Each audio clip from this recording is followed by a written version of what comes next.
사랑하는 청년 여러분, 오늘 하루도 잘 지내셨나요? 꽃보다 아름다운 사람 이야기의 전광호입니다. 오늘은 5번째 시간, 숨겨진 보물을 찾아서라는 주제를 가지고 나눠봅니다. 시인 도정환의 산문집 사람은 누구나 꽃이다에서 모두가 장미일 필요는 없다는 그의 생각을 잠시 소개하겠습니다. 장미꽃은 누가 뭐래도 아름답다.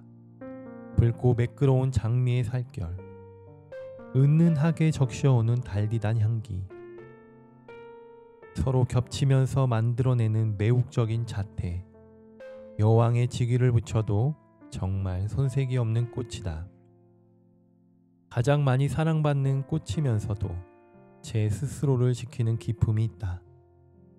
그러나 모든 꽃이 장미일 필요는 없다. 모든 꽃이 장미처럼 되려고 애를 쓰거나 장미처럼 생기지 않았다고 실망해서도 안 된다.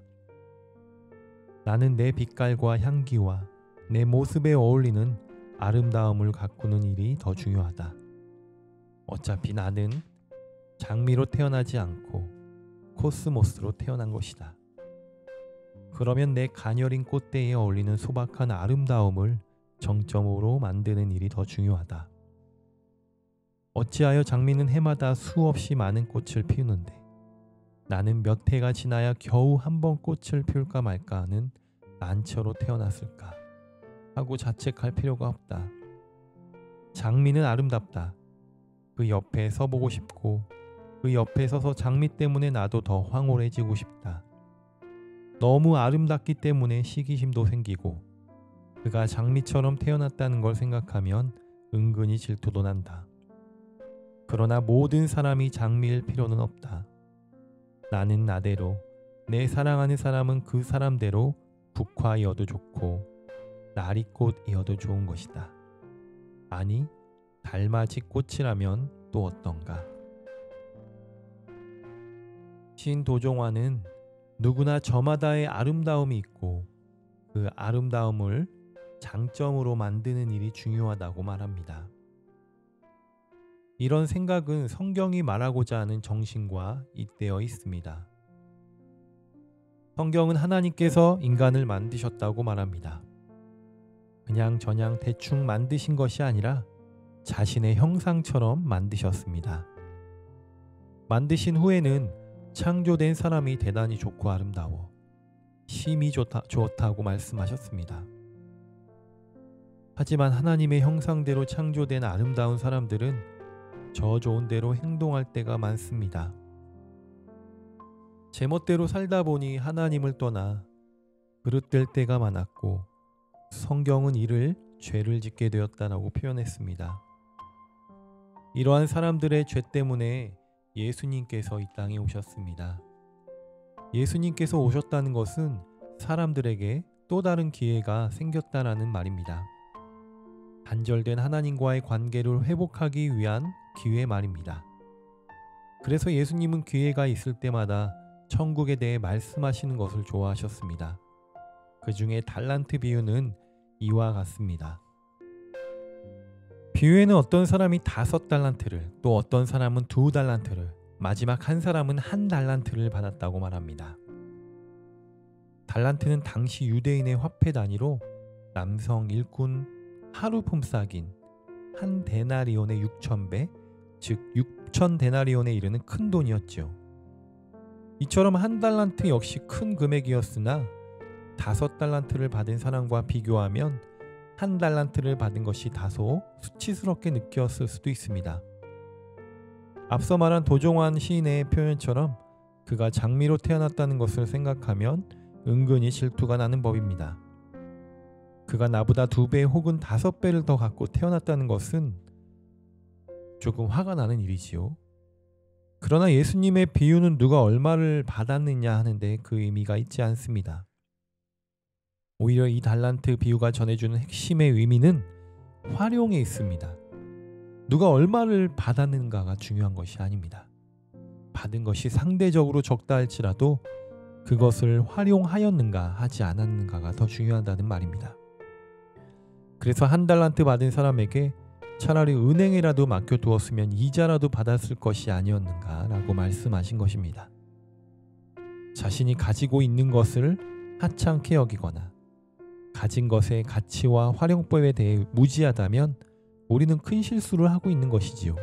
우리가 어렸을 때 기나긴 방학이 끝나고 학교로 가게 되면 그때 우리의 손에는 어김없이 들려있던 게 있었지요.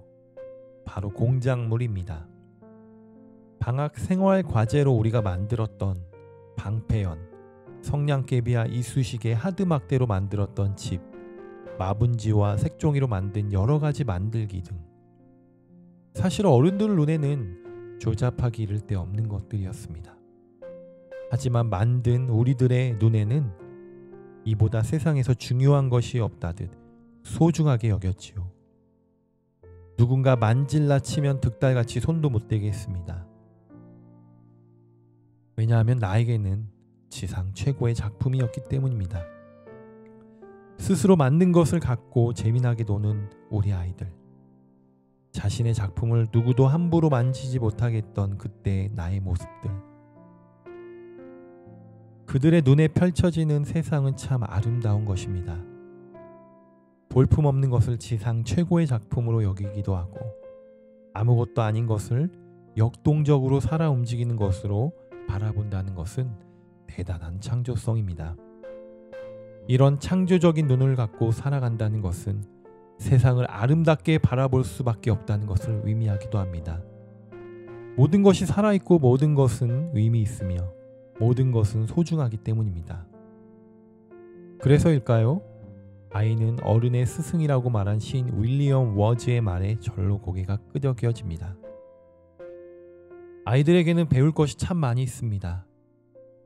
우리 아이들이 노는 것을 보며 자신이 가진 것을 얼마나 소중하게 여겨야 하는지, 자신이 가진 것을 얼마나 재미있게 갖고 놀아야 하는지를 배우게 됩니다. 트리나폴러스의 꽃들에게 희망을 해서 애벌레들이 알 수 없는 목표를 향해 죽도록 기어가 거대한 기둥들을 형성했던 것처럼 세상은 우리에게 목표를 향해 옆과 뒤 어디도 쳐다보지 말고 앞만 보라고 말합니다. 누구도 나를 함부로 쳐다볼 수 없을 정도로 높이 올라가야 한다고 가르칩니다. 그래서 최고가 되어야 된다는 것, 이것이야말로 인생에서 성공한 삶을 사는 것이라고 믿게 만듭니다. 하지만 이어령 교수는 조금 다른 말을 하지요. 그는 그런 무한경쟁 사회에서 하나뿐인 당신이 되라고 말합니다. 하나뿐인 내가 되는 것은 내가 가진 가치와 내가 가진 재능에 대해 가치 있고 귀중하구나 하는 인식이 있을 때 가능합니다. 더 나아가 그런 인식을 실천할 때 가능합니다. 한 달란트를 받은 사람이 자신이 받은 달란트를 귀중하게 여긴 것은 사실입니다. 큰 돈이기도 하고 주인이 무섭기도 했으니 아무도 모르는 땅에 숨겨두는 것은 자연스러운 일이었을 겁니다. 하지만 정말 자신이 받았던 달란트를 소중하고 귀중하게 여겼다면 그것을 그는 잘 활용해야 했습니다. 귀중하다고 가만히 모셔두는 것은 활동성이 없는 것들 뿐입니다. 보석, 그림, 도자기. 반면 움직이는 모든 것은 더 잘 움직이도록 갈고 닦아야 합니다. 유동적인 돈이라든지 소모품인 자동차, 심지어 우리의 몸까지도 움직이는 모든 것은 더욱 잘 움직일 수 있도록 개발시켜야 합니다. 성경의 화폐 단위인 달란트가 재능을 가리키어 단어가 된 것을 생각해보면 의미가 있다 싶습니다. 즉 우리의 재능도 개발되고 움직일 수 있도록 활용해야 한다는 것입니다. 그것이 정말 우리 자신을 귀중히 여기는 것입니다. 여러분들 안에 있는 숨겨진 그 보물을 찾아서 내 자신을 소중히 여기고 귀중히 여기는 우리 청년들이 되기를 주님의 이름으로 간절히 권면합니다. 오늘 하루도 수고 많으셨습니다.